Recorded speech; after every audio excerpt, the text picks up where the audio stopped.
حدیث نمبر 23، ان ام سلمۃ عن النبی صلی اللہ علیہ وسلم قال انما انا بشر وانکم تختصمون ولعل بعضکم ان یکون الحن بحجته من بعض واقضی له على نحو مما اسمع فمن قضیت له من حق اخیہ شیئا فلا یأخذ فانما اقطع له قطعة من النار، رواہ البخاری کتاب الحیل۔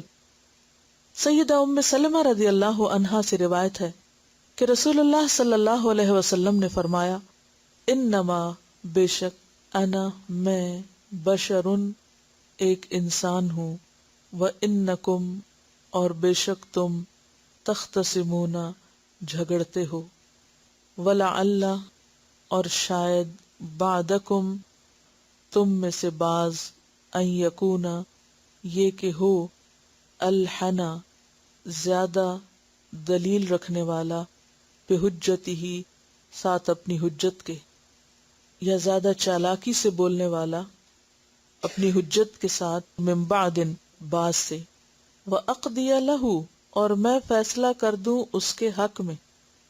یہ جو لحن کا لفظ ہے نا، لحنہ کا معنی ہوتا ہے ذہین ہونا، اور الحنہ کا معنی ہوتا ہے دلیل سے بات سمجھانا، یعنی بہت زبردست طریقے سے اپنی دلیل پیش کرنے والا ہو، بہت حجت بازی کرنے والا ہو۔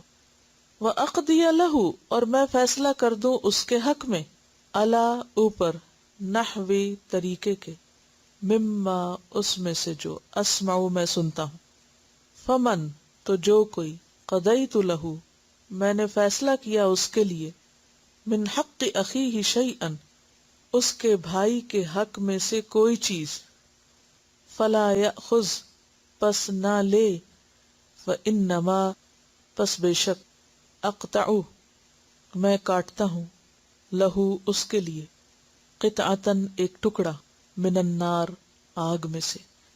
بخاری نے اس کو روایت کیا ہے۔ سیدہ ام سلمہ رضی اللہ عنہا سے روایت ہے کہ رسول اللہ صلی اللہ علیہ وسلم نے فرمایا، میں ایک انسان ہوں۔ یہ کون کہہ رہے ہیں؟ نبی صلی اللہ علیہ وسلم۔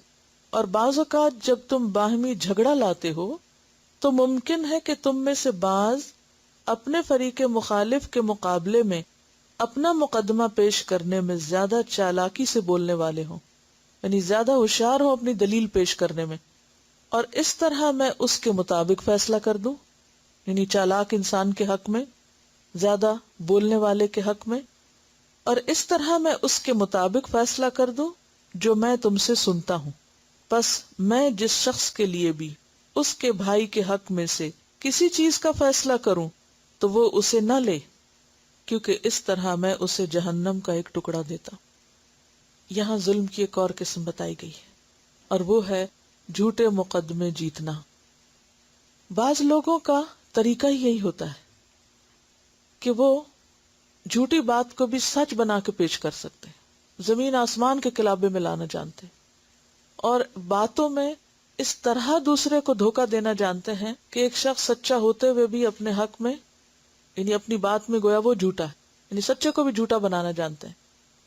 اگر کوئی شخص ایسا ذہین ہو اور اس طرح کی چرب زبانی جانتا ہو، اور پھر وہ مقدمے جیت سکتا ہو اور عدالت کے سامنے غلط دلائل لا کر اپنے حق میں کوئی فیصلہ کرا لے، کسی کی چیز کو اپنا بنا لے، کیونکہ جج کا کیا کام ہوتا ہے کہ وہ تو صرف ظاہری دلائل کی بنیاد پر فیصلہ کرتا ہے، خواہ ذاتی طور پر وہ جانتا بھی ہو کہ کوئی شخص جھوٹا ہے، یہ کسی شخص کا حق نہیں، تو بھی وہ انصاف کے تقاضے کے تحت کیا کرتا ہے کہ سامنے کے جو فیکٹس ہیں اس کے مطابق فیصلہ کرے۔ تو فرمایا کہ میں تو فیصلہ اس کے مطابق کر دوں گا جو سامنے دلائل نظر آئیں گے، لیکن اگر کوئی شخص یہ سمجھتا ہے کہ میرا فیصلہ جو اس کے حق میں گیا وہ ظلم پر مبنی تھا، تو اس شخص کو چاہیے کہ وہ چیز نہ لے۔ اگر اس نے وہ چیز لے لی تو گویا اس نے آگ کا ایک ٹکڑا لے لیا۔ بعض اوقات ایسا ہوتا ہے نا کہ کوئی شخص کسی کی زمین پہ ناجائز قبضہ کر لیتا ہے، اب جس کی زمین ہے اس کے پاس مثلا کاغذ نہیں ہے یا اس کے پاس پورے دلائل نہیں ہے، دوسرا شخص جھوٹی پیروی کے ذریعے وہ چیز اپنے حق میں کر لیتا ہے۔ اب کیا ہے، ایسے میں بعض اوقات لوگ بہت خوش ہو رہے ہوتے ہیں ناجائز کسی کا مال ہتھیا کے، لیکن اس چیز کی حقیقت کو نہیں جانتے اور سمجھتے کہ جو کچھ انہوں نے لیا وہ کیا ہے. نبی صلی اللہ علیہ وسلم نے فرمایا کہ وہ چیز نہ لے، کیونکہ اس طرح میں اسے جہنم کا ایک ٹکڑا دے رہا ہوں، آگ کا ٹکڑا کاٹ کے دے رہا ہوں. وہ دنیا کا مال ہو یا زمین کا ٹکڑا ہو یا کوئی بھی دنیا کی چیز ہو. لیکن آپ دیکھیے کہ یہ چیز بھی خود مسلمانوں کے اندر کتنی عام ہے. بعض اوقات ایسا ہوتا ہے کہ میاں بیوی کے درمیان جھگڑا ہو جاتا ہے، اور وہ جھگڑا کس پہ جا ختم ہوتا ہے؟ طلاق پہ. اب جب طلاق ہوتی ہے تو پھر عموماً اس کے بعد کس چیز کے بٹوارے ہوتے ہیں؟ مال کے، بینک بیلنس کے، اور بھی جو کچھ ملکیت ہوتی. اب عموماً کیسز جو ہیں وہ کہاں چلے جاتے ہیں؟ کورٹ میں. بعض اوقات حق ایک شخص کا ہوتا ہے اور دوسرے کو پتا ہوتا ہے کہ یہ میرا نہیں ہے. مثلاً میاں اور بیوی دونوں کماتے ہیں، دونوں جاب کرتے ہیں، دونوں کا ایک جوائنٹ اکاؤنٹ تھا، اور میاں کو پتا ہے کہ اتنا پیسہ میرا تھا اور اتنا نہیں ہے. لیکن اگر وہ کسی بھی طریقے سے عدالت کے سامنے کوئی بھی جھوٹا ثبوت پیش کر کے یہ ثابت کر دیتا ہے کہ یہ سارا میرا ہی پیسہ تھا، یا یہ کہ بیوی کو پتا ہے کہ یہ چیز میری نہیں تھی اور میرا حق نہیں، اور کسی بھی قانون کا سہارا لے کر وہ چیز اپنے حق میں کروا لیتی ہے جو اس کی نہیں تھی، تو دنیا میں تو ہو سکتا ہے کہ ایک شخص ایسا مقدمہ جیتنے کے بعد بہت خوش ہو. لیکن اگر اس کو پتا ہے کہ کوئی چیز میری نہیں تھی اور میں نے ظلمن لے لی، تو وہ اس پر خوش نہ ہو بلکہ خوب روئے، کیونکہ اس نے اپنے لیے نفع کا سودا نہیں کیا، بہت بڑا نقصان کمایا، جہنم کی آگ خریدی. بظاہر دنیا میں کچھ چیزیں کتنی خوشنما لگ رہی ہوتی ہیں اور لوگ اپنے آپ کو بہت عقل مند سمجھتے ہیں دوسروں پہ زیادتی کر کے یا دوسروں کی چیز ہتھیا کے. ایسی کوئی مثال یا کوئی واقعہ کسی کو معلوم؟ السلام علیکم ورحمۃ اللہ وبرکاتہ. میرے ہسبینڈ کے ایک دوست تھے، تو وہ کسی جگہ کام کرتے تھے، تو اس کے مالک نے اس کو پیسے نہیں دیے 2 دن کے. کہتے تم نے چھٹی کی ہے نا؟ تو وہ کہتے میں نے کوئی چھٹی نہیں کی. تو اس نے ساتھ جو اس کے ساتھ ورکر تھا اس کو اپنے ساتھ ملا لیا. وہ کہتا کہ مجھے پتا ہے کہ آپ نے چھٹی کی ہے نا. تو اس نے اس کو پیسے نہیں دیے اس کے نا. جی ہاں، بعض اوقات کسی کی اجرت روک لینا یہ بھی ظلم میں آتا ہے. یہ کسی چیز سے تو متعلق نہیں، لیکن میں سمجھتی ہوں کہ بعض اوقات جب ہم مشترکہ فیملیز میں رہ رہے ہوتے ہیں تو ایک جو ماں ہوتی ہے وہ اپنی بچے سے آپس میں لڑائی کر لیتے ہیں، تو وہ کوئی چیز لے لی کسی کا، کچھ کر دیا. تو اکثر اوقات ماؤں کو پتا ہوتا ہے کہ ان کے اپنے بچے کی غلطی ہے، اس کے باوجود بھی وہ یا جیسے کوئی چیز چھین لیتے ہیں وہ کسی دوسرے بچے سے، تو وہ لے کے بھی اور پھر چیز بھی دے دیتی ہیں ان کو، پھر اس کے بعد مار بھی پھر کرواتی ہیں یا ڈانٹیں گی زیادہ تھا کہ اس بچے کو ڈانٹ دیں گی کہ تم نے ایسا کیوں کیا تھا اس کے ساتھ، اور اپنے بچوں کی غلطی کو بالکل چھپا دیتی ہیں. لیکن اس کا نقصان کیا ہوتا ہے؟ اپنا بچہ جھوٹ پر، جرم پر، ظلم پر دلیر ہو جاتا ہے. جب ہم اپنے بچوں کی غلطیوں پر ان کو منع نہیں کرتے تو وہ پختہ ہوتے ہوتے کل کو وہی بچے ظالم بن جاتے ہیں. السلام علیکم. ہمارے ایک جاننے والے، میں انہیں جانتی ہوں کہ وہ کافی عرصے سے ایک کرائے کے گھر میں پاکستان میں رہتے تھے، اور انہوں نے کچھ سالوں کے بعد جو اونر تھے اس کے اوپر کورٹ میں کیس کر دیا کہ یہ گھر ہمارا ہے. اور اس طرح کئی واقعات میں نے سنے کہ جو لوگ کرائے کے گھروں پر خود قبضہ کر لیتے ہیں، اونرز کو نکال دیتے ہیں وہاں سے. اب دنیا میں تو رہنے کا ایک گھر مفت میں مل گیا، لیکن نتیجہ کیا ہوگا قیامت کے دن؟ جو چیز ہماری نہیں وہ دنیا بھر کی عدالتیں بھی مل کے اگر کہیں کہ یہ ہماری ہے تو بھی ہماری نہیں، وہ ہم اپنی جان پر خود ظلم کر رہے ہیں. السلام علیکم. یہ بہت پہلے کی بات ہے کہ ہمارے گجرات میں ایک مسجد بن رہی تھی، تو وہاں جھگڑا چل گیا. تو مالک مکان کہہ رہا تھا کہ تو نے میری جگہ جو ہے 4 فٹ زبردستی لے لی ہے کعبہ سیدھا کرنے کے لیے. لیکن کعبہ تو پہلے ہی سیدھا تھا. میں چھوٹی سی تھی، مجھے ابھی تک یہ حدیث پڑھی ہے تو مجھے یاد آ گیا، تو مجھے رونگٹے پہ کھڑے ہو گئے. تو وہ جو تھے نا مولوی صاحب غریب سے تھے، وہ مولانا احمد علی اس وقت زندہ تھے لاہور والے. ان کے پاس گئے، جا کے فتویٰ لے کے، تو یہی حدیث انہوں نے سنائی آ کے مسجد میں نا. تو انہوں نے بولا کہ فتویٰ لینے تو آ گیا، لیکن جا کے جرت کرنا ہے حدیث کو نا مسجد میں سنانا ہے. تو مولانا نے ان کے بارے لکھا ہوا تھا، اگر تیری مسجد میں اس کی زمین بغیر اس کی مرضی کے کعبہ سیدھا کرنے کے لیے ڈالی گئی ہے تو یاد رکھ قیامت تک تیرے گلے میں یہ توق پہنایا جائے گا. میں نے چھوٹی سی اس وقت یہ حدیث سنی تھی اور آج سنی ہے تو مجھے یاد آ گیا کہ فتویٰ دینے والے بھی عالم بھی ہیں اور بات سنانے والے بھی ہیں. بات یہ ہے کہ ہم جب تک اس علم کو عملی زندگی سے ریلیٹ نہیں کریں گے تو بعض اوقات کیا ہوتا ہے کہ ہمیں سمجھ ہی نہیں آتی. ہم سمجھتے نہیں ہے ہم تو اس میں سے کسی چیز میں بھی فٹ نہیں ہو رہے. زمینیں سب بانٹ دی ابا نے اور سب کو دے دی، لیکن لڑکیوں کا نام نہیں لیا. جہیز میں ہمیں 2 مربع زمین ملی. باپ نے بھی تھوڑی سی ناانصافی کی کہ دریا والی زمین ہمیں دے دی، اور خدا کا کرنا ایسا ہوا کہ دریا بھی راستہ چھوڑ گیا اور زمین بہت اچھی نکل آئی.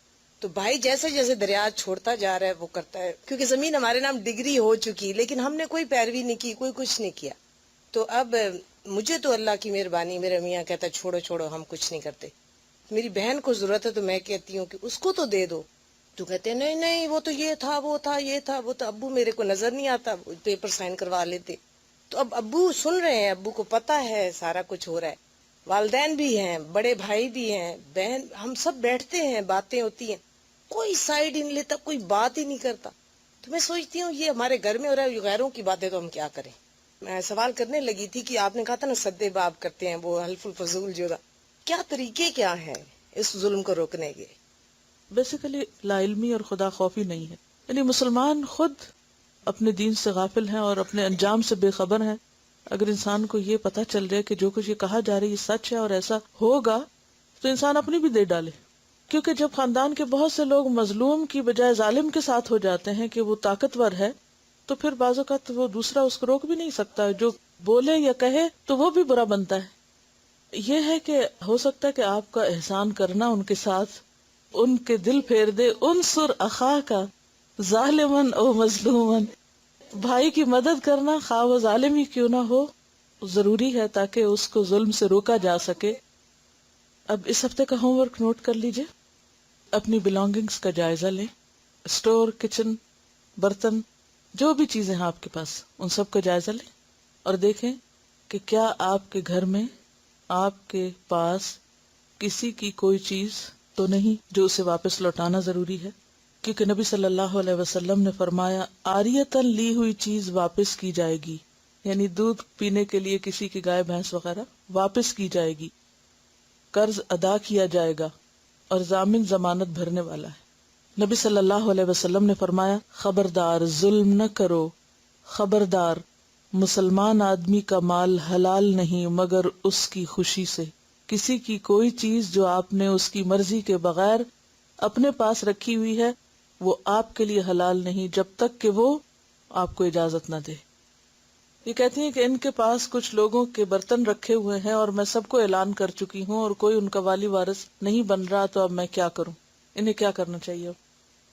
کسی کی کوئی چیز جس کا کوئی والی وارث آپ کو نہیں مل رہا وہ 1 سال تک رکھنا ضروری ہے، حتیٰ کہ ہو سکتا ہے کہ کسی وقت وہ لوٹ آئے اور پھر اس کے بعد آپ اس کو فی سبیل اللہ دے دیں یا خود استعمال کر لیں. اور اگر اس کے بعد آ جاتا ہے تو بھی اگر رکھی ہوئی ہے تو آپ اس کو واپس کر دیں، اور اگر نہیں آتا تو پھر آپ خود بھی استعمال کر سکتے ہیں یا کسی کو بھی دے سکتے ہیں. یعنی دونوں صورتیں جائز ہیں. یہ کسی نے فون کیا، نام نہیں بتایا، اور وہ کہتی ہیں کہ ہمیں کہا گیا تھا کہ ہمیں آگے کی سیٹس پر گروپ وائز بیٹھنے کی اجازت ہوگی، لیکن اس کے باوجود ہمیں ہماری باری پر بیٹھنے نہیں دیا گیا. کیا یہ ظلم نہیں؟